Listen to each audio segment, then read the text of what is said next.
Assalamualaikum warahmatullahi wabarakatuh. Perkenalkan nama saya Maulana Yusuf Nugraha, absen 20. Di sini saya akan menjelaskan bab 5 yang sub pertama yaitu tentang peristiwa-peristiwa sekitar proklamasi kemerdekaan Indonesia.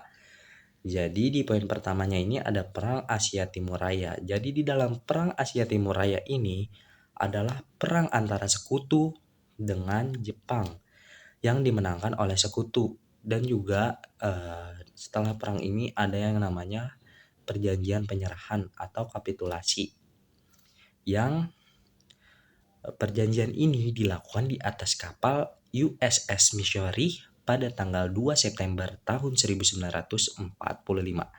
Dan di dalam poin ini juga menerangkan bahwa adanya pengeboman Hiroshima dan Nagasaki pada tanggal 6 dan 9 Agustus 1945 yang membuat Jepang menyerah. Selain itu juga ada hancurnya armada dagang Jepang, dan juga adanya pengeboman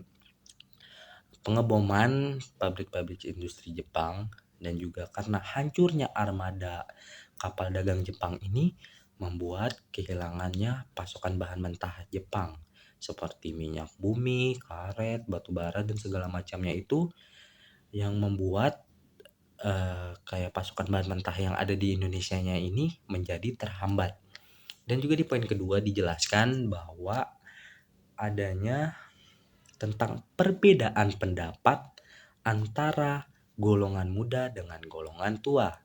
Jadi pada tanggal 1 Maret 1945 ada seorang tentara Jepang yang mengumumkan bahwa akan dibentuknya sebuah organisasi yaitu Dokuritsu Junbi Chosakai atau yang sekarang dikenal dengan nama BPUPKI. Jadi BPUPKI ini adalah Badan Penyelidik Usaha Persiapan Kemerdekaan Indonesia yang diketuai oleh Rajiman Wodiodiningrat. Jadi BPUPKI ini bertugas untuk mempersiapkan kemerdekaan Indonesia, tapi segala persiapan proklamasi kemerdekaannya ini harus dikonsultasikan kepada Jepang terlebih dahulu. Dan juga setelah pengebomannya Hiroshima, terbentuklah sebuah organisasi baru yaitu PPKI, Panitia Persiapan Kemerdekaan Indonesia, yang diketuai oleh Soekarno dan wakilnya adalah Bung Hatta. Dan selain itu juga karena tadi ada pengebomannya Hiroshima dan Nagasaki ini, itu disebarkan di berita. Dan karena disebarkan di berita, akhirnya ada golongan muda yang mendengar. Golongan mudanya ini adalah Sultan Syahrir. Karena dia mendengar berita seperti itu, pastinya wah terkejut dong, langsung menyebarkan berita itu kepada orang-orang lainnya. Nah, karena penyebaran inilah orang-orang jadi membicarakan tentang proklamasi kemerdekaan Indonesia. Dan selain itu juga terjadi perdebatan nih antara golongan tua dengan golongan muda. Golongan tua ini sangat bersikap kooperatif, yaitu sesuatu segala halnya tentang proklamasi kemerdekaan ini harus dikonsultasikan pada Jepang. Golongan tua ini seperti Soekarno, Hatta, Rajiman Wadiwadiningrat, terus sama Ahmad Subarjo. Dan juga perbedaan pendapatnya ini dengan golongan muda. Jadi golongan muda ini kayak ada Khairul Saleh, Wikana, Soekarni, Sultan Syahrir, itu berpendapat atau bersikap non kooperatif. Mereka inginnya proklamasi kemerdekaannya ini tidak ada yang namanya campur tangan Jepang. Jadi sampai-sampai tuh pada tanggal 15 Maret mereka 15 Maret mereka tuh kayak melaksanakan rapat gitu di laboratorium gitu. Di dalam isi rapatnya ini yaitu mendesak Bung Karno dan Hatta agar lepas dari tangan Jepang. Dan yang kedua, proklamasi kemerdekaan Indonesia ini harus banget diatasnamakan bangsa Indonesia. Nah, Soekarno dan Hatta tahu dong tentang hal ini, tetapi mereka tetap tidak menggubrisnya. Nah, akhirnya keesokan harinya pada tanggal 16 Maret 1945, golongan muda ini mau gak mau harus menculik Soekarno dan Hatta, dibawa ke Rengas Dengklok. Dan juga akhirnya dibawalah ke sana tuh. Nah, setelah itu di sini golongan muda kayak golongan muda bernama Wikana, ya di sisi lainnya itu kayak di Jakarta di tempat lainnya itu ada golongan muda seperti Wikana dan juga ada golongan tuanya Ahmad Subarjo ini melakukan kesepakatan bahwa proklamasi kemerdekaan Indonesia harus dilakukan pada tanggal 17 Agustus 1945. Nah, selanjutnya ada poin ketiga ini, Bu. Poin ketiga ini adalah naskah proklamasi atau pembuatan naskah proklamasi.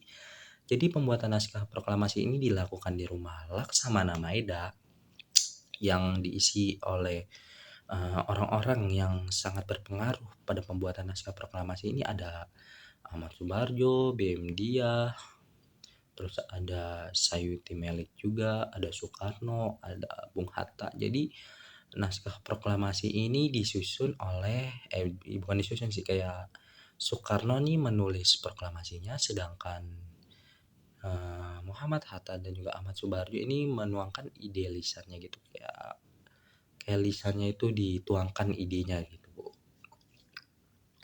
Dan juga selanjutnya setelah jadi ini diketik oleh Sayuti Melik. Dan setelah naskah proklamasi jadi ini ditandatangani. Nah, pas ditandatangani ini Soekarno mengusulkan bahwa yang mendatangani ini seluruh orang yang ada di situ. Tetapi orang-orang yang ada di situ seperti Ahmad Subarjo dan lainnya, Sayuti Melik dan juga yang lainnya, pokoknya kayak nggak setuju dong kalau tanda tangannya mereka semua ya kebanyakan, dan akhirnya diputuskan bahwa yang mentandatangani naskah proklamasi ini adalah Soekarno dan Hatta, dan akhirnya ditandatangani juga oleh Soekarno dan Hatta. Dan selanjutnya di poin keempat yaitu ada proklamasi kemerdekaan Indonesia. Proklamasi kemerdekaan Indonesia ini, oh iya, tadi maaf Bu, ini mundur lagi ke poin ketiga. Jadi orang seperti Soekarno ini atau yang lainnya itu mengusulkan di lapangan Ikada, proklamasi kemerdekaannya ini dilakukan di lapangan Ikada.